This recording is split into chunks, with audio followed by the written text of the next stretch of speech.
Oh. You're on. Okay, welcome everyone to the Career Center. My name is Melody and I'm the specialist here.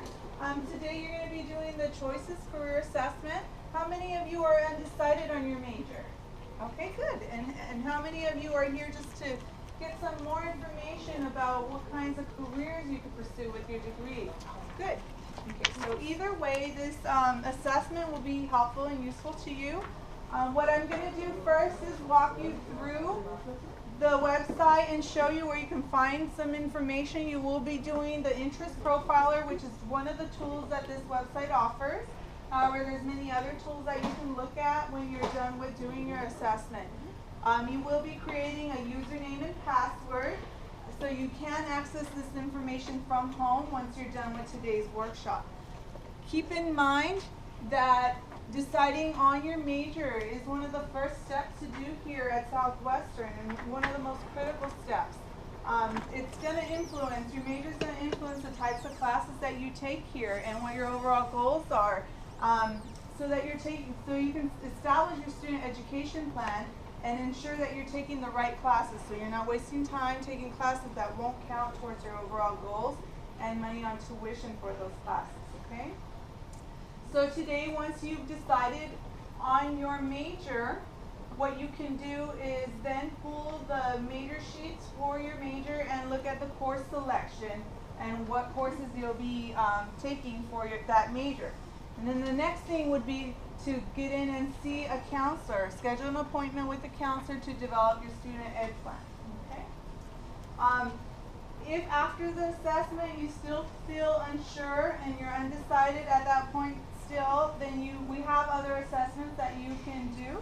So make sure if you're interested in taking another more extensive assessment, the Myers-Briggs type indicator is the next option that you have. It's a personality assessment, and it's followed by a one-on-one appointment with a career counselor to go through your results and decide which career is best suit you based on your personality, okay? But today we'll be doing the interest assessment to start off, okay? So I passed out a step-by-step guide that you will be following. And before we get started, I want to show you around, so if you can focus your attention to the screen, and I'll show you what you'll need to be doing, okay? So when you type in the website and you get in, this is where you're going to go. You're going to select Create a New Portfolio, and you'll fill in the information there, okay? Once you're successful at creating your account, you'll be taken to another page.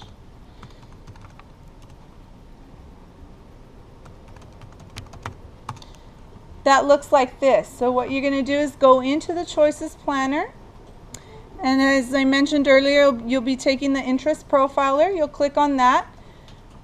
This looks a little bit different from what you will be seeing because I've done the assessment already, but as a new student, on the right hand side you will have an option to start answering questions, and you'll click on there.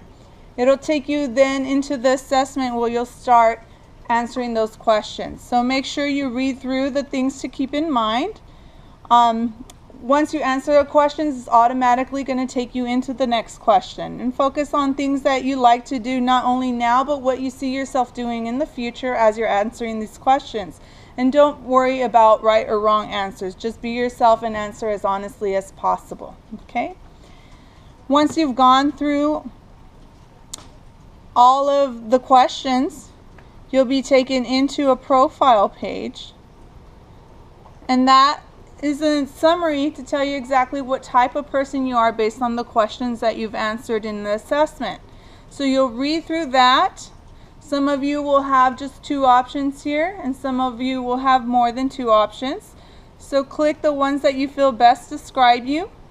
And then down at the bottom you can see how your interests match up with the career clusters.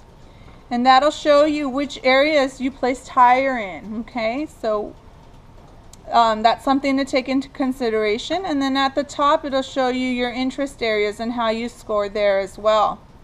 When you've selected the 2 and you've read through your profile, we want you to email this to us, okay? And on your instruction sheet it will have our website, the Career Center website.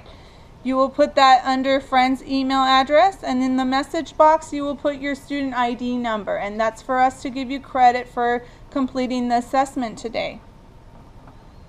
Then you can continue on to check out careers matching your interests, and that is the list that it's going to match you to of careers that it feels you're compatible with based on what you've answered. It's not in any particular order, it's just alphabetical. You'll read through the brief descriptions, and if something catches your eye, make sure you click on it, and you'll read in more detail about what the career entails. And then see on the left hand side here, there's some blue tabs, and that's where you're going to find some additional information. So is this for you? Will tell you why and how you placed into the career. Skills you need for the job. What to learn will tell you as far as education goes. It'll tell you what major to pursue. Where it says beyond high school, anything in the blue area or the blue font is going to be any program or major that you can declare to pursue that career path. And then it goes on to tell you more information about the education level, what degree you need to have, are there any special training or requirements, certifications that you need to be aware of and complete in order to pursue a career in that path. Money and Outlook will explain as far as salary goes. Okay, it has average rates there for you, and then it breaks it down through different regions in California. You can also change the state at the left hand side if you're looking at out-of-state options. And you can look at throughout California which areas hire the most or pay the most, and it breaks it down by experience levels as well. As you scroll towards the bottom, you could read a little bit about the overall outlook of the career, the stability, how many job openings, where the careers are, which regions hire more in those areas. Okay, that's all very useful information when deciding what major and ultimately what career you want to pursue. The last tab would be connections, and that's just different affiliations or organizations, different resources and links that you can go into to obtain more information about that particular career. Okay.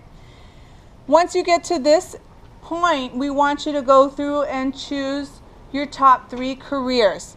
What you can do if you're in a career that you like, at the top right hand side you have the option to add it to your portfolio. Okay, if you click that there, it'll be bookmarked into the portfolio tab under things you've saved, and you can easily access that if you get home and you log in and you want to return back to that information. Okay. Another way to go about doing some research and finding options for yourself, it's not related to the results of your assessment, but it is another option. Under the Work tab, we have careers listed by clusters and pathways. So say you know which areas you're interested in. For those of you who are already decided on your major, what you can do is click to the cluster pathway that closely resembles your major, and then it'll give you a whole list of careers that you can pursue with that type of degree. Okay, so that's another way to go about researching information and careers. So what we're going to do now is get started. I want you to refer to the instructional sheet that you picked up, and you'll type in the website address, bridges.com. You'll get to this screen here, and at the bottom of the blue box on the left hand side, you're going to click on Create a New Portfolio. Your site ID and password will be indicated on line 3 of your instructional sheet in bold font. So you'll go ahead and put that in there and fill out the rest of your information here. Portfolio name will be your username. An email address is usually the best way to go. And portfolio password would be your own personal password that you need to use to log in. Okay? If you have any questions maneuvering through the website, please raise your hand and I'll go around and help you out.